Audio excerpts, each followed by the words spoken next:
Copyright AP photo, Matt RourkeOn Friday, U.S. President Donald Trump told reporters that he ordered an airstrike to kill IRGC commander Qasem Soleimani in order to stop a war, rather than to start one.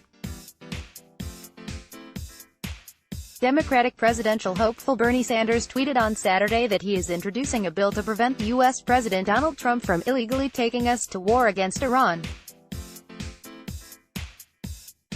The White House has yet to comment on the matter.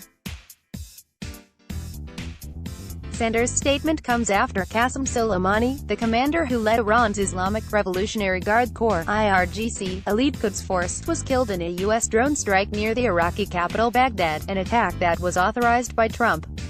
"I am introducing a bill with Representative Khanna to stop Donald Trump from illegally taking us to war against Iran. It's working-class kids who will have to fight and die in a disastrous new Middle East conflict, not the children of billionaires." https://t.co/h6jjcnj, Bernie Sanders, @SenSanders, January 4, 2020. Sanders added that he had compiled the document jointly with Democratic Congressman RourkeOn, co-chair of Sanders's 2020 presidential campaign, who in turn warned of a dangerous escalation that he claimed brings the U.S. closer to another disastrous war in the Middle East. A war with Iran could cost countless lives and trillions of more dollars, and lead to even more deaths, more conflict, and more displacement in that already highly volatile region of the world, he pointed out on his Twitter page. Khanna also said that their bill blocks the Pentagon's attempts to inject funds into any unilateral actions this president takes to wage war against Iran without congressional authorization. "We must invest in the needs of the American people, not spend trillions more on endless wars," he underscored. U.S. Congress was not notified of strike on Soleimani. House panel says the remarks followed U.S. House Foreign Affairs Committee Chairman Eliot Engel stating on Friday that an airstrike that killed Soleimani went forward with no notification or consultation with Congress. Engel stressed that, to push ahead with an action of this gravity without involving Congress raises serious legal problems and is an affront to Congress's powers as a co-equal branch of government.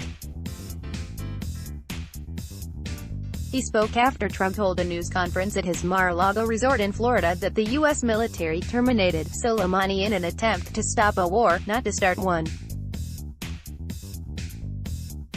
Trump described Soleimani as the #1 terrorist anywhere in the world, which is allegedly responsible for plotting imminent and sinister attacks on American diplomats and military personnel.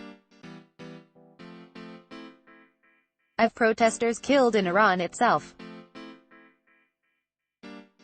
While Iran will never be able to properly admit it, Soleimani was both hated and feared within the country. They are not nearly as saddened as the leaders will let the outside world believe.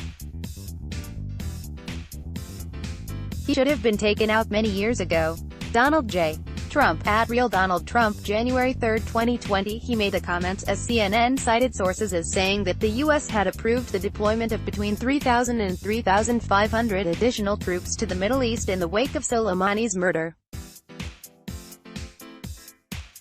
Iran denounces U.S. killing of Soleimani. Iranian President Hassan Rouhani and Supreme Leader Ali Khamenei have both condemned the killing of the high-ranking IRGC commander and vowed to retaliate against the U.S. action, which they described as a terrible crime, and an act of international terrorism.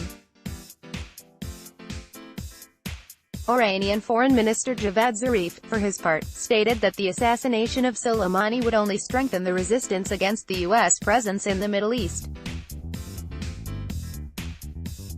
Earlier on Friday, a U.S. drone reportedly fired an advanced Hellfire missile at a car transporting Soleimani from Baghdad International Airport. The general, who is believed to have been one of the most prominent figures in the Islamic Republic, was killed in the blast, along with two senior members of Iraq's Popular Mobilization Forces, Abu Mahdi al-Muhandis and Mohammad Rida Jabri. Block ads. Why?